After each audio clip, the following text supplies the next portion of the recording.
Hmm. Why, you're not drinking coffee? Weird. I got my own hair. Oh, you don't do that? Weird. Strange.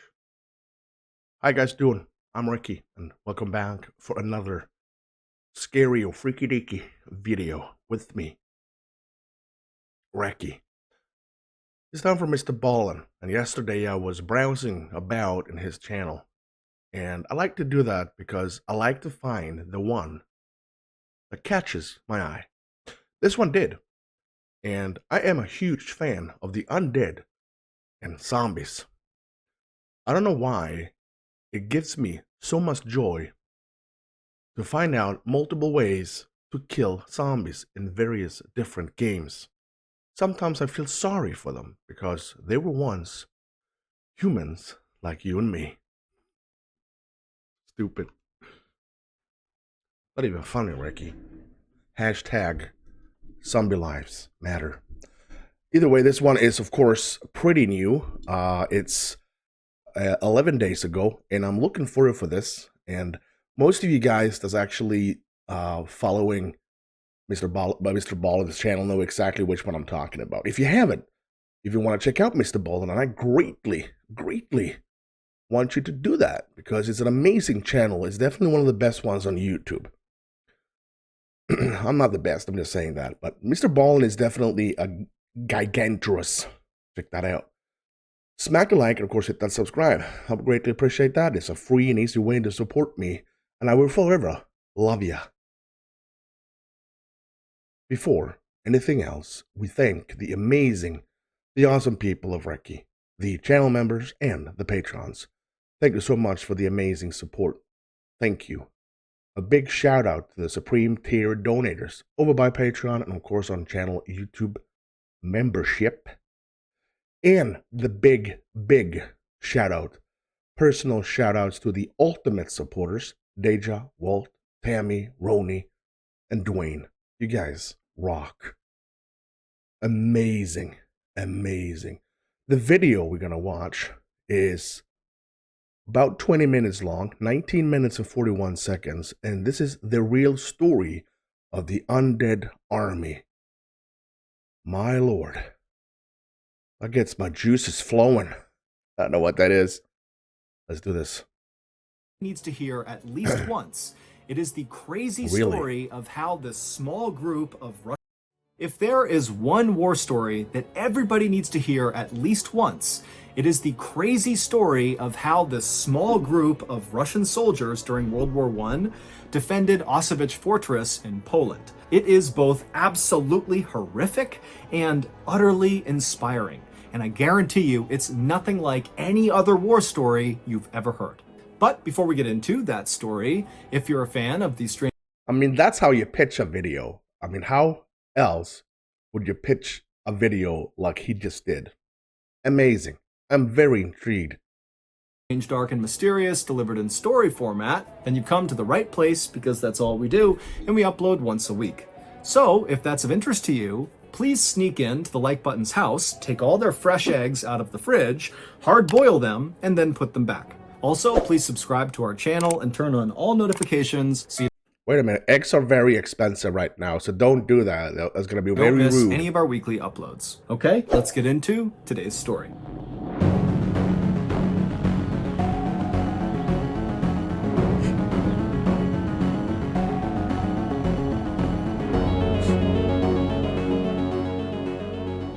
On the morning of August 3rd, 1915, during World War I, a 21-year-old Russian soldier named Vladimir Kotlinsky looked out from behind the huge stone walls of Osoviets fortress in Poland. Out in front of him, he saw the same landscape he had been looking at for the last 6 months that he had been stationed at this fortress. It was a big, swampy forest that surrounded them on all sides.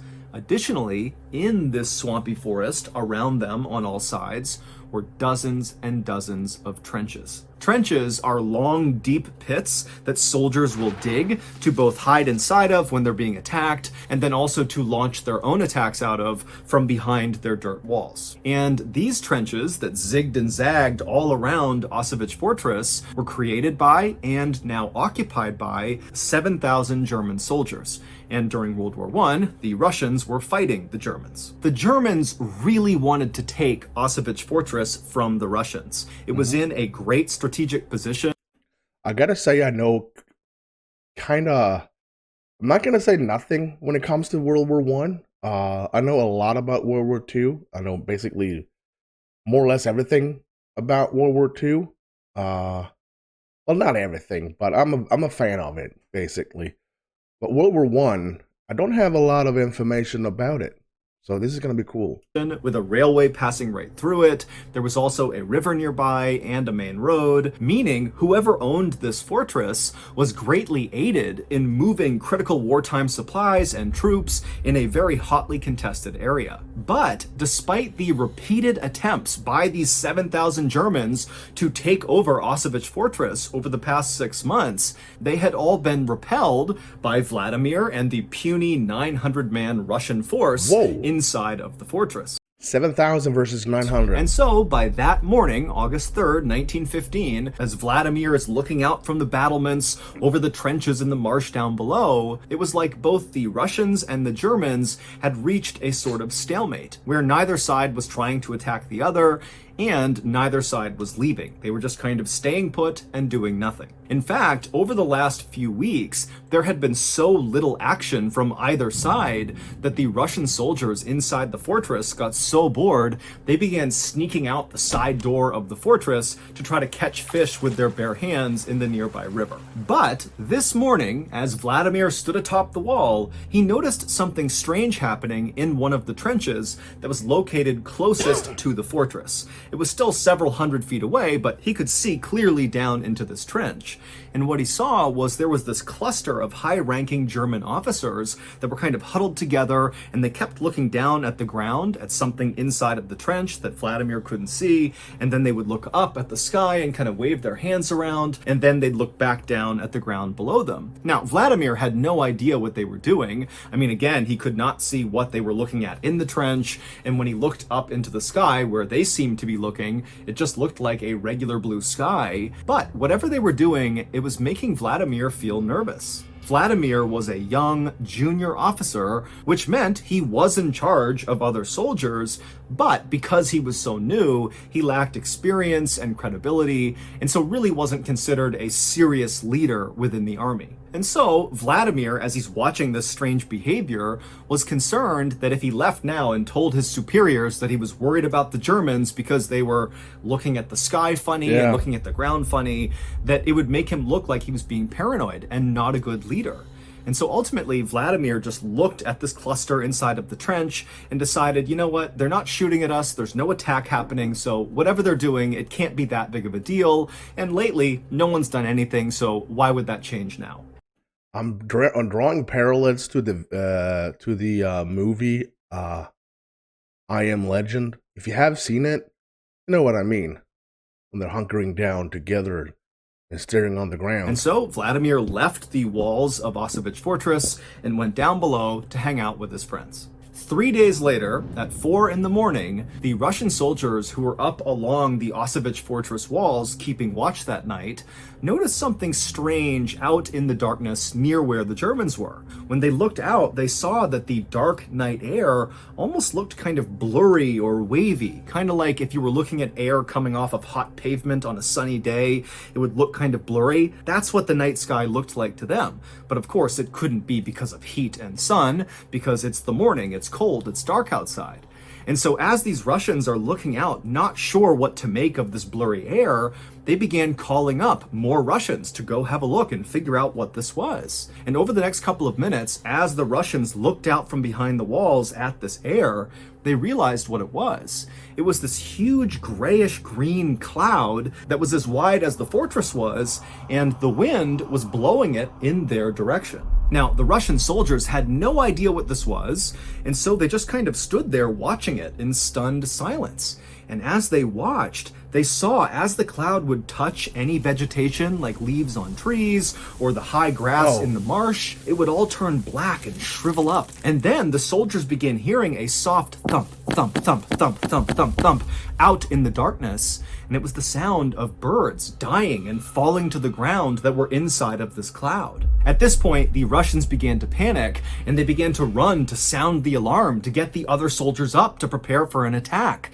But as they did, they began to smell this very harsh chemical smell coming into the fortress. And then before long, all the Russians could hear was the sound of their comrades coughing. It would turn out that strange behavior that Vladimir saw 3 days earlier of the German officers huddled together looking at the sky and then looking down at the ground and then back at the sky again. What they were doing was preparing for a chemical attack on Osoviets fortress. On the ground, out of sight of Vladimir, were canisters containing the poisonous gas, and when the officers would look up and put their hands up, they were gauging if the wind was strong enough and in the right direction to launch the attack.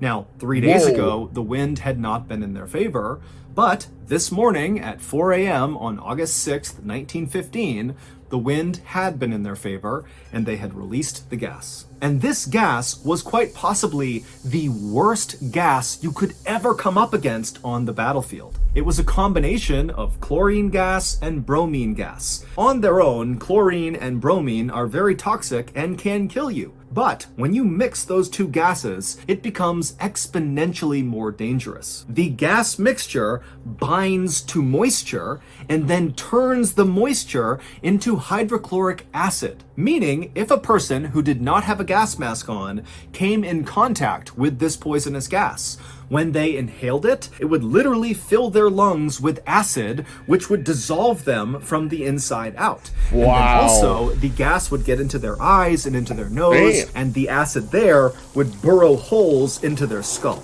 And once you've come in contact with this gas, there's nothing anybody can do to save you. You're gonna die, except it's gonna take a really, really long time.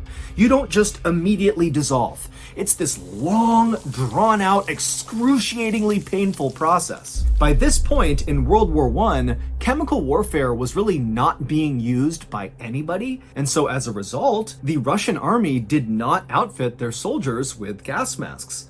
The German army did, and they knew the Russian army did not. So, as this horrific poisonous gas began permeating every square inch of Osoviets fortress, all of these Russian soldiers had nothing they could do to protect themselves from this gas. And so right away, soldiers began bleeding from their eyes and their mouths and their ears, and they literally began coughing up chunks of their lung. And so very quickly, the Russians inside the fortress understood they were being poisoned. And so these soldiers that were not as affected, at least not right away, by this gas, quickly began ripping off their shirts, dunking them in water, and wrapping them around their heads to try to limit how much they breathed in of this chemical. But it really didn't do much to stop the chemical. In fact, these makeshift gas masks might have made it worse because the gas would have bound to the moisture on the shirt. And so the Russians were totally doomed. They were surrounded on all sides outside the walls by their enemy, and then inside the fortress was this gas, and there was no ventilation in the fortress, and so there was nowhere to go. They couldn't escape death no matter where they went. And so Vladimir, he was one of the guys that was still on his feet inside of the fortress, and he stumbled over to this narrow window on the side of the fortress walls, and he looked out and he saw all these Germans running towards them, firing their machine guns, artillery's being fired. I mean, he knows they are moments away from the Germans breaching the fortress door, coming inside, and killing every last. So there gotta be a twist now, because there could not be. It could not be like they went in, killed everyone, and that'll be done. Thank you so much for watching. I'm Mr. Ballen. See you next time. I don't think that's the thing at all. What I think is that there's going to be a twist here. There's an undead army. Which one is going to be the undead? Is it going to be the Germans or the Russians? I am super eager to find out. One of them. But Vladimir's reaction to this was not being scared or being sad. Instead, he suddenly felt incredibly motivated. If they're going to come in here and kill us, then we're going to make it as hard as humanly possible first. Vladimir had a reputation for being totally fearless. Over the past 6 months that they had been under siege from the German army out in their trenches, anytime fighting broke out, Vladimir was always the first to run up and be right on the front line of fighting. And then several times when his comrades had been shot or wounded, Vladimir would run out into the line of fire to save the fallen soldiers. It was like Vladimir lacked any instinct for self-preservation. And so as the Germans continued their run towards the fortress, artillery shells are hitting the walls, there's constant gunfire, and Vladimir, he leaves his window and he marches back over to the open courtyard inside of this fortress where the 100 or so other still living Russian soldiers were. I mean, they're all gonna die. They've been totally poisoned by this gas, and it's just a matter of time now, but they're still on their feet, and Vladimir walks over to them, and even though, again, he's pretty junior, he stands up and he says to them, "This is our moment. We are all going to die, but what we do right now will define us." And the way Vladimir said it, he got those 100 soldiers who were on death's door to be so motivated so quickly that they rallied to him. And so as these men are literally... I'm being rallied because he is telling this story way too good. And I want to be those guys, even though they're going to die. I want to do something really heroic right now. Like watching the rest of the video. Bleeding out of their eyes, their mouths, they're coughing up pieces of their lung.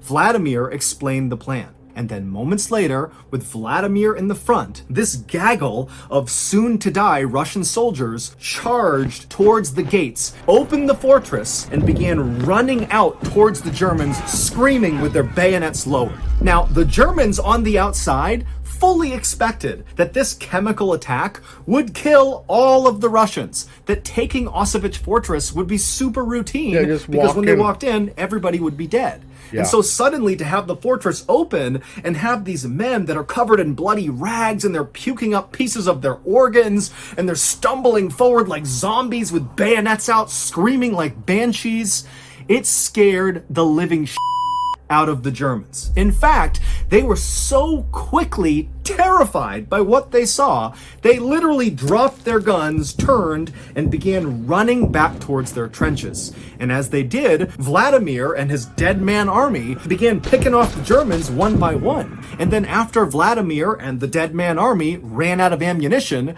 they just continued staggering forward directly into the thousands of Germans in front of them. Look at this freaking painting. It's amazing. Look at that. Germans are freaking out. This is one of the best pictures I've seen. And there, look at that. I want you to, if you want to look at it more, because I'm getting mesmerized with the picture. One guy over here, he's not doing well. This dude has a flag, bloody rags, and look at their eyes. More coming from behind right here. This dude is probably not gonna make it at all. Bayonets. He has some kind of a arm injury on that one. But this guy over here looks like this is business. And I think that is the Vladimir. I think the one that is. They look really the same though. I have no clue. I love this one. He has his trench shovel right here. I love that. The bayonets is on, and they're all freaking out. Amazing picture. And began picking up dead German weapons and firing them. And then when they got up to the trenches where these retreating Germans had been so scared they had run into their own barbed wire, and so there's all these retreating Germans stuck on the barbed wire, the Russians just began bayoneting all these men that were stuck. And so at some point, as Vladimir is doing this, a German soldier ran up to him and bayoneted Vladimir right in the stomach. He ran him all the way through until the barrel of the gun was right up against his stomach. And Vladimir apparently looked down at this bayonet, knew he had been completely run through, and he looked up at the German who had just stabbed him, who was still holding the gun, and Vladimir spit blood and lung tissue all over this German's face, and then just began screaming directly at this guy. And so the German was so scared, he just dropped the gun, turned, tried to run, and then Vladimir was back on his gun with the bayonet still in his stomach, shooting at the Germans. The Germans were so completely caught off guard and terrified by Vladimir's dead man army counterattack that even though they outnumbered the Russians 70-1, they failed to take Osoviets fortress. The main reason for that was the Germans who had escaped the counterattack and made it back to their trenches. They told the other German soldiers that the Russians had turned into zombies, literally, that they were undead, and so attacking them was pointless. They're already dead.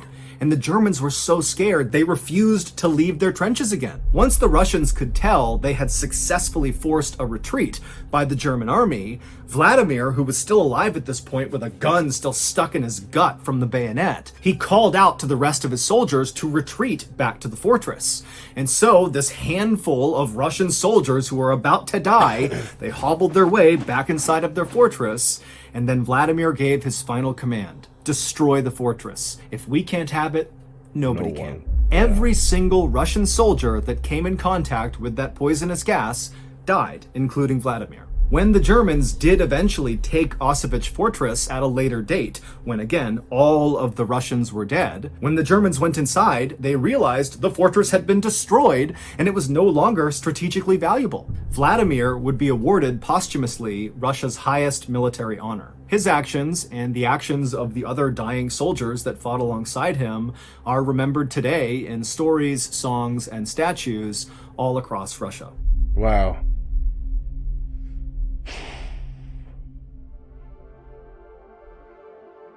All right, let's keep on watching this. $250,000. That's how much you all contributed to Dave Hartsock's GoFundMe page after we covered his story on our YouTube channel. Dave is the heroic skydiver who sacrificed his body to save his student. Now, because of that, Dave is totally paralyzed and fully dependent on his mother to take care of him. I spoke to Dave after all this money came in, and to say he's happy is such an understatement. I mean, this literally changed his life, and it's because of you. But as awesome as that is, our work is not done. There are other very deserving people that really could use our help. And one group in particular that really needs attention are the victims of violent crime as well as their families. And that is where the Mr. Ballin Foundation comes into play. Within days of the Uvalde Elementary School shooting, the Mr. Ballin Foundation sent $150,000 to support victims and their families. And going forward, we will continue to support them as long as they need support. This year, in addition to all the donations we expect to receive, our company, Ballin Studios, which is a separate entity, is going to be giving $1 million to the Mr. Ballin Foundation, and all of it will go to the cause. We are not taking any money for profit in Mr. Ballin Foundation. Truly, 100% of donations that go into that foundation go to the cause. And if you don't know this, that is very rare for most charities. Usually, you got to pull money to pay for the organization. Not for us. It is 100%. You give money to the Mr. Ballin Foundation, it goes right out the door to victims of violent crime and their families. So, if you want to join forces with me and the Mr. Ballin Foundation and genuinely make a difference in the lives of people that so desperately need our help, go to MrBallin.Foundation and click on Get Involved at the top of the page. Once there, consider becoming a monthly donor to the Honor Them Society. These supporters not only contribute to the cause, but also they get free gifts and exclusive invites to special live events. Again, go to MrBallin.Foundation and click on Get Involved to see how you can partner up with me and the Mr. Ballin Foundation. Okay. Wow. I was actually surprised that they actually do that. It's kind of rare because there's always like someone needs to pay them because of they made the placards or the boards or whatever. 100%. That's amazing. This one, I don't know how to take this and just narrow it down, but I think it might be one of the coolest stories I've actually heard in a long time. The paintings got me goosebumps because this shit actually freaking happened. Ponder that for a couple of minutes. Just sit down. Don't watch anything. And well, watch this. But when you're done here, just ponder this, that this actually happened. Young men getting poisoned by some messed up gas that will kill them very slowly and painfully. and they managed to stick up for the cause anyway. Wow. Let me know in the comment section what you think of this story. Me is completely mind blown. And again, go check out MRBALLEN. If you want to, the link for his channel is available in the description, as well as for this video. I'm going to post the link too for the foundation if you want to check it out. Thank you so much for watching. And if you want to support me, click join to become a member, or check out the amazing cool link in the description. No, sorry, the comment section. I gotta go off. Thank you so much for watching. I am Recky, and you stay safe.